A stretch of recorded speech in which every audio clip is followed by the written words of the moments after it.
E aí, meus amigos, vamos começar direito civil com o pé na porta, falando sobre responsabilidade civil, que é o assunto que mais despenca na sua prova em direito civil. Então, responsabilidade civil. Quem é que vai pagar o dano? Quem será responsável por poder arcar com o prejuízo que foi gerado? Vamos ver o que diz o Código. Artigo 927 do Código Civil fala que aquele que, por ato ilícito, causar dano ao outro, fica obrigado a repará-lo. Então, o dever, a obrigação de reparar o dano é de quem comete ato ilícito e, através desse ato ilícito, um dano é causado a uma outra pessoa. Essa aí é a regra geral, tá bom? E aí, eu quero já tratar com vocês uma situação que é importante demais você saber. Existe o que a gente chama de responsabilidade subjetiva. Ou seja, aquele que praticou um ato ilícito e causar dano, bom, se ele causou um dano, deve ser provado que ele causou um dano. Ele realmente causou um dano? Ele realmente praticou um ato ilícito? Ele teve culpa? Ele fez isso por dolo? Ele quis fazer isso? Ou seja, essas situações devem ser observadas para saber se ele realmente deve reparar ou não. Isso nós chamamos, ou seja, você analisar se a pessoa teve culpa ou não, isso nós chamamos de uma responsabilidade subjetiva. Quem que é o responsável por aquele dano? Não sei, vamos averiguar. Ele realmente teve culpa? Ele teve dolo? Então tudo bem. Essa é a responsabilidade subjetiva. Só que existe também aquilo que a gente chama de responsabilidade objetiva, que é aquela responsabilidade que independe de culpa. Olha o que diz aqui, ó, o artigo, parágrafo único desse artigo 927. Independentemente de culpa. Aqui nós estamos falando sobre a responsabilidade objetiva. Professor, você pode me dar um exemplo de que seria uma responsabilidade objetiva? Posso. Ah, pais, tem ali um menino de 5 anos de idade. Ele toca uma pedra na janela de um apartamento e quebra. Ele causou um dano? Causou um dano. Só que a lei diz que, nesses casos, o responsável pelo pagamento, por reparar esse dano, são dos pais. Aí você pergunta bem assim: os pais, foram eles que tacaram a pedra? Não. Eles tiveram culpa? Talvez ali pela negligência com a criança. Mas, independentemente de culpa, eles serão obrigados a reparar. Quer um outro exemplo? Um carro deixado numa oficina. Você vai buscar o seu carro e quando você vê, o seu carro está todo depenado.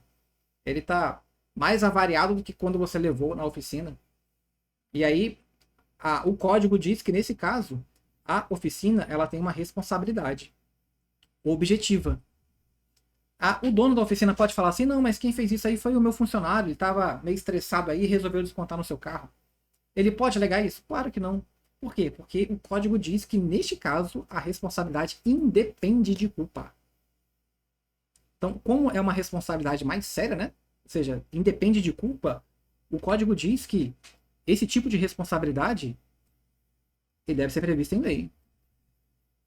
Ou quando a atividade é desenvolvida pelo autor, por sua natureza, implica em risco para o direito de outrem. Então, imagine, por exemplo, ali quem trabalha com transporte de líquido inflamável. É uma atividade de risco? É.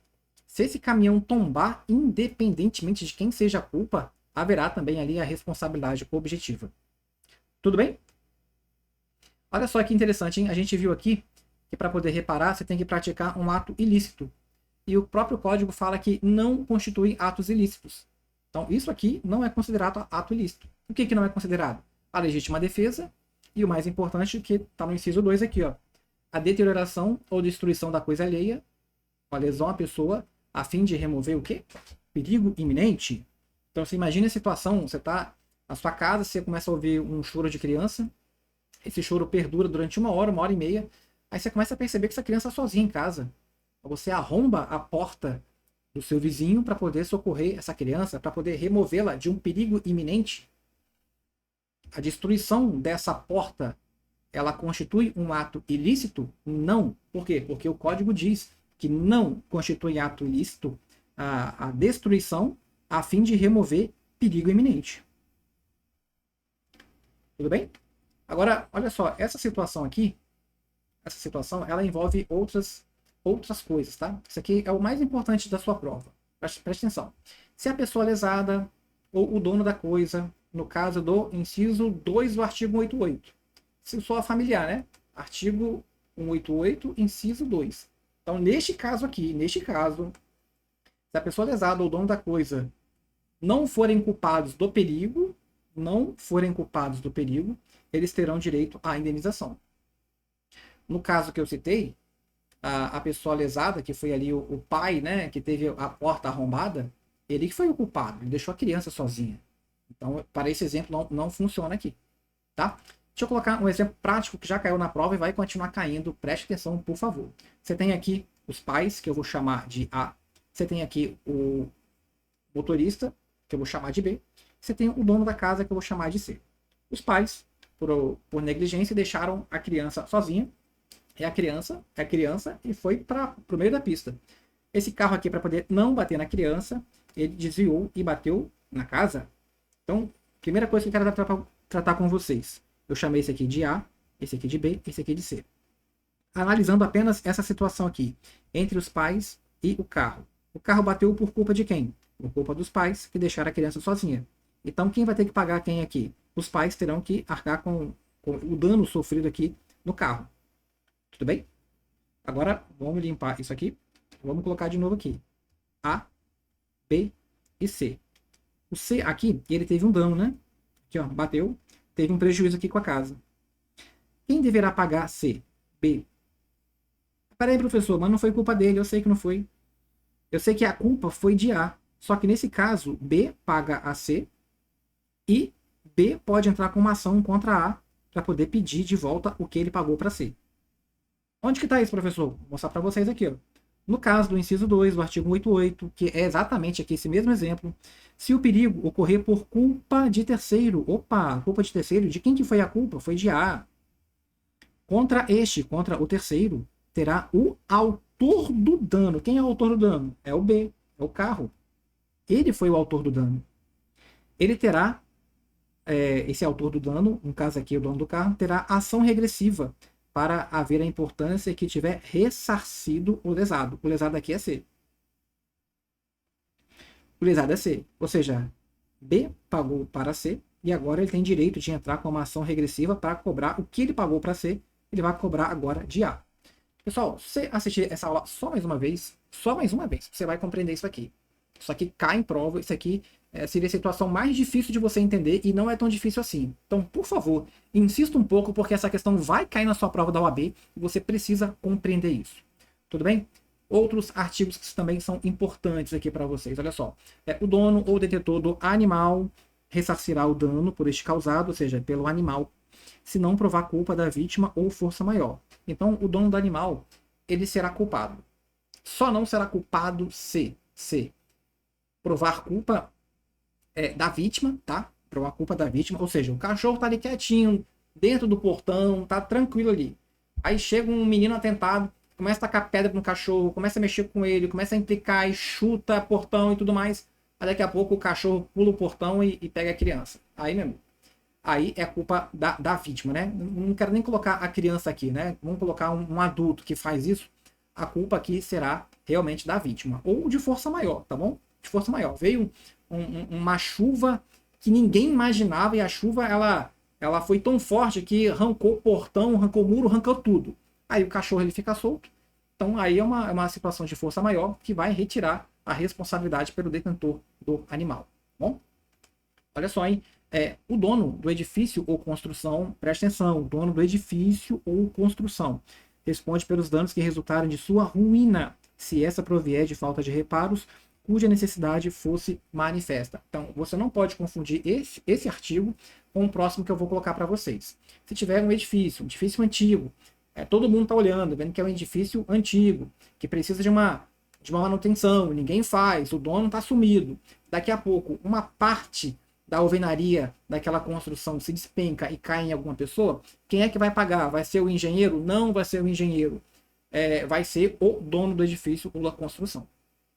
Diferente é o caso aqui, ó, aquele que habitar prédio ou parte dele, aquele que habita pode ser o morador, pode ser o inquilino. O morador já é o próprio inquilino, né? Pode ser o dono do apartamento, pode ser o inquilino. O que mora, aquele que habita prédio ou parte dele, ele vai responder pelo dano proveniente das coisas que dele, do apartamento, caírem ou forem lançados em lugar indevido.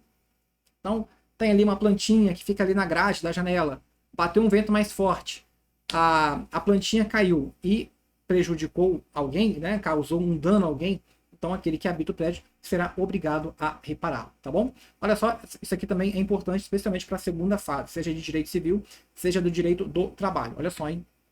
No caso de lesão, ou outra ofensa à saúde, o ofensor indenizará o ofendido das despesas de tratamento e dos lucros cessantes. Então, vamos imaginar aqui um taxista.